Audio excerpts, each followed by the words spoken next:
అందరికీ నమస్కారం. అమ్మ మాట అమ్మాయి బాట ఛానల్కి స్వాగతం. కథ చెప్పుకుందామా? తీరిన తగవులు. మణి రాఘవులు పెళ్ళై కాపురం పెట్టినప్పటి నుంచి వారి మధ్య తగవులు ప్రారంభమయ్యాయి.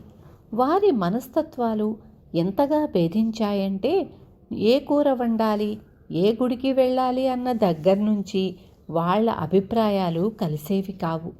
వాళ్ళు అద్దెకు ఉంటున్న ఇల్లు ఖాళీ చేసి వేరే ఇల్లు చూసుకోవలసి వచ్చింది.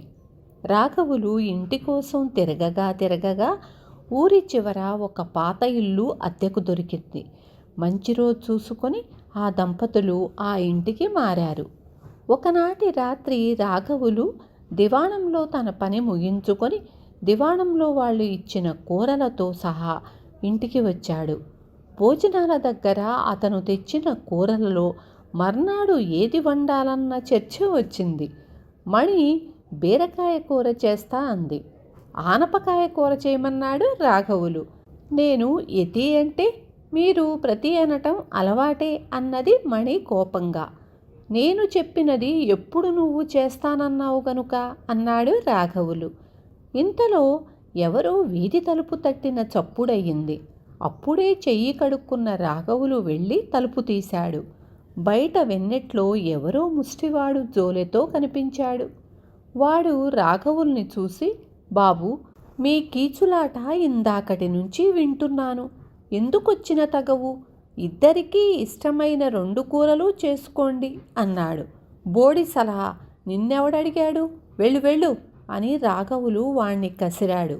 ఉండు ఈ పులుసు అన్నం పోస్తాను అంటూ మణి వాడి గిన్నెలో పులుసు అన్నం పోసింది. వాడు సంతోషంతో వెళ్ళిపోయాడు.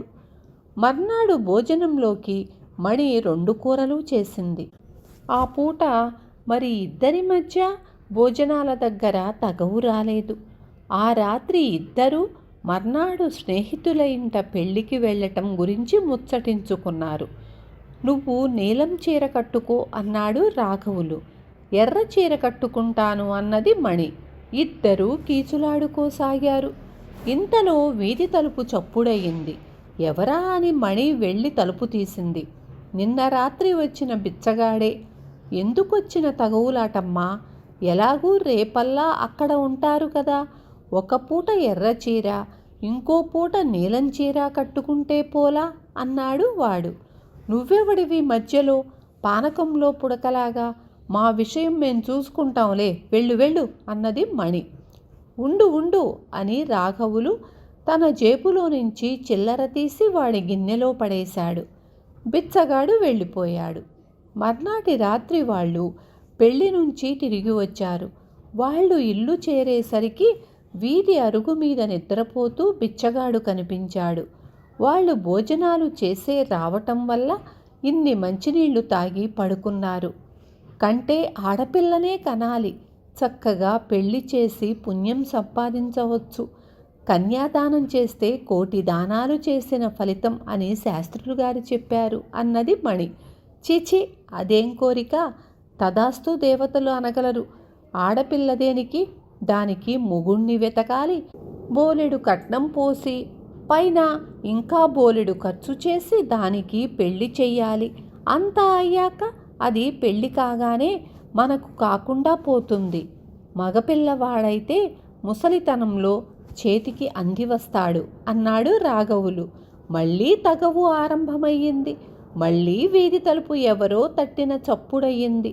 రాఘవులు తలుపు తీస్తూ, ఏం నాయనా, మళ్ళీ సలహా ఇవ్వటానికి వస్తున్నావా అని ఎదురుగా నిలబడి ఉన్న వ్యక్తిని చూసి నాలిక కరుచుకున్నాడు. ఆ వచ్చినవాడు దివాణంలో పనిచేసే కొండలు. నన్ను చూసి ఎవరనుకున్నావు రాఘవులు? ఇవాళ నువ్వు కచేరీకి రాలేదు కదూ. నీకు బాకీ ఉన్న సొమ్ము ఇచ్చేద్దామని వచ్చాను. ఇదిగో అంటూ కొండలు రాఘవులుకి ఒక పొట్లం అందించి వెళ్ళిపోయాడు. రాఘవులు తలుపు వెయ్యబోతుండగా బిచ్చగాడు గుమ్మంలోకి వచ్చి, బాబు, నాదొక చిన్న మాట. మీరిద్దరూ ఆడపిల్ల కావాలని కాదు, మగపిల్లవాడు కావాలని తగవులాడుకుంటున్నారు కదా. అప్పుడు పక్క వీధిలో మేదర మంచన్న భార్య, గాజుల భూషయ్య భార్య, పురిటి నొప్పులతో బాధపడుతున్నారు. వారిలో ఎవరికి ఏ బిడ్డ పుట్టేదే మీరు సరిగ్గా చెప్పగలిగితే మీ తగవు నేను తీరుస్తాను అన్నాడు. ఈ మాట విని మణి ముందుకు వచ్చి మంచెన్నకు ఆడపిల్ల పుడుతుందని చెప్పింది.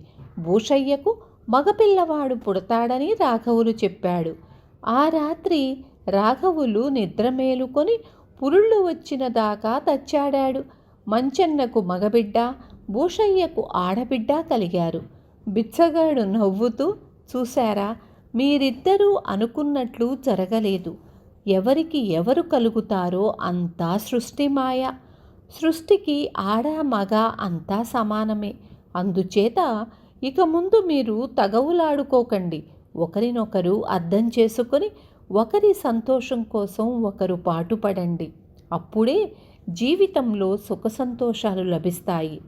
నేను బ్రతికి ఉన్నప్పుడు ఎన్నో కాపురాలు సరిదిద్దాను. ఇంకా నాలో ఆ కోరిక చావక ఈ రూపంలో ఉన్నాను అన్నాడు.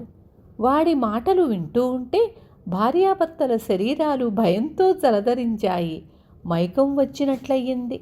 ఆ మైకం దిగిపోయేసరికి వాళ్ళకెదురుగా పిచ్చగాడు లేడు. వాళ్లకు ఎక్కడలేని భయం పట్టుకుంది. ఊరి చివరన ఇల్లు, చుట్టూ చెట్లు చేమలు. ఇల్లు మారుదామంటే అది ఎంత మాత్రమూ సాధ్యంగా కనపడలేదు. అందుచేత వాళ్ళు దయ్యానికి వెరిచి కీచులాడుకోవటం మానేశారు. తరువాత వాళ్లకు జీవితంలో ఎంతో ఆనందం కనపడింది. దానితో వాళ్ళు దయ్యాన్ని క్రమంగా మర్చిపోయారు. అది వాళ్లకు మళ్ళీ ఏనాడూ కనిపించలేదు. విన్నారు కదా. రేపు మళ్ళీ ఇంకొక మంచి కథతో మీ ముందుకొస్తాను.